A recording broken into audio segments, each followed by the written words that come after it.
Hello students, आज इस video में हम चैप्टर 11 परिमाप और क्षेत्रफल प्रश्नावली 11.2 से क्वेश्चन नंबर 2 सोल्व करेंगे। तो क्वेश्चन नंबर 2 देखिए, निम्न में प्रत्येक त्रिभुज का क्षेत्रफल ज्ञात कीजिए। तो इस क्वेश्चन में हमें यहाँ कुछ त्रिभुज की आकृतियाँ दी गई हैं, हमें इनका क्षेत्रफल निकालना है।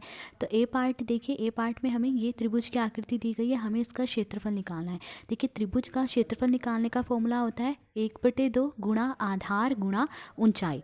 तब यहाँ पर देखिए, जिस भुजा पर 90 डिग्री का कोण बनता है वो आधार होता है। तो देखिए, यहाँ पर इस भुजा पर 90 डिग्री का कोण बन रहा है, ये 90 डिग्री के कोण का निशान है। तो देखिए, इस भुजा पर 90 डिग्री का कोण बन रहा है, तो ये आधार है। तो आधार दिया गया है 4 सेंटीमीटर और ऊंचाई दी गई है 3 सेंटीमीटर। तो त्रिभुज का क्षेत्रफल निकालने का फॉर्मूला है 1/2 गुणा आधार गुणा ऊंचाई। तो 1/2 ऐसे ही लिखा, फिर गुणा आधार दिया गया है 4 सेंटीमीटर और ऊंचाई दी गई है 3 सेंटीमीटर। अब देखिए, 2 और 4 ये दोनों 2 से कट जाते हैं, 2 एकम 2, 2 दूनी 4। तो देखिए, 2 को 3 से गुणा करेंगे क्या आएगा, 2 तिये 6, और सेंटीमीटर को सेंटीमीटर से गुणा करेंगे क्या आएगा, सेंटीमीटर स्क्वेयर। तो ए पार्ट में जो त्रिभुज की आकृति दी गई है उसका क्षेत्रफल आया 6 सेंटीमीटर स्क्वेयर। अब बी पार्ट देखिए, बी पार्ट में अब ये त्रिभुज की आकृति दी गई है, अब इसका क्षेत्रफल निकालना है। तो देखिए, यहाँ पर इस भुजा पर 90 डिग्री का कोण बन रहा है, तो यानी ये आधार है। आधार दिया गया है 5 सेंटीमीटर और ऊंचाई दी गई है 3.2 सेंटीमीटर। तो त्रिभुज का क्षेत्रफल निकालने का फॉर्मूला है 1/2 गुणा आधार गुणा ऊंचाई। तो 1/2 हमने ऐसे ही लिखा, गुणा आधार दिया गया 5 सेंटीमीटर, ऊंचाई दी गई है 3.2 सेंटीमीटर। अब देखिए, 2 और 3.2 ये दोनों 2 से कट जाते हैं, 2 एकम 2। अब 3.2 को 2 से काटेंगे तो देखिए कितने पे कटेगा। तो देखिए, 2 से भाग दीजिए, 2 एकम 2, 3 में से 2 माइनस करे 1, फिर क्या पॉइंट, पॉइंट ऐसे लिखा, फिर ऊपर से 2 नीचे उतारा, क्या 2 छिके 12। तो कितने पे कटेगा, 1.6 पर। तो यहाँ लिखेंगे 1.6।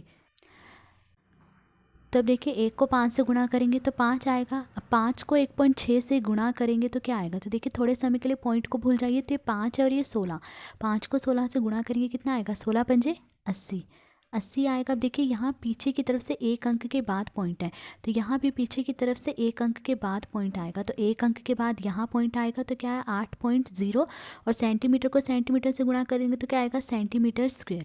अब देखिए, पॉइंट के बाद जो जीरो थी इसकी कोई वैल्यू नहीं होती, इसे चाहे लिखें या ना लिखें, ये 8 सेंटीमीटर स्क्वेयर है। तो मैं यहाँ पे लिख लूँगी 8 सेंटीमीटर स्क्वेयर। तो बी पार्ट में जो त्रिभुज दी गई है उसका क्षेत्रफल है 8 सेंटीमीटर स्क्वेयर। सी पार्ट देखिए, सी पार्ट में अब हमें ये त्रिभुज दी गई है, अब इसका क्षेत्रफल निकालना है। तो देखिए, यहाँ पर आधार दिया गया है 3 सेंटीमीटर और ऊंचाई दी गई है 4 सेंटीमीटर। तो त्रिभुज का क्षेत्रफल निकालने का फॉर्मूला है 1/2 गुणा आधार गुणा ऊंचाई। तो 1/2 हमने ऐसे ही लिखा, फिर गुणा आधार दिया गया 3 सेंटीमीटर, ऊंचाई दी गई है 4 सेंटीमीटर। अब देखिए, 2 और 4 ये दोनों 2 से कटते हैं, 2 एकम 2, 2 दूनी 4। तो देखिए, 1 को 3 से गुणा करेंगे 3 आएगा, 3 को 2 से गुणा करेंगे 3 दूनी 6। तो सेंटीमीटर को सेंटीमीटर से गुणा करेंगे सेंटीमीटर स्क्वेयर।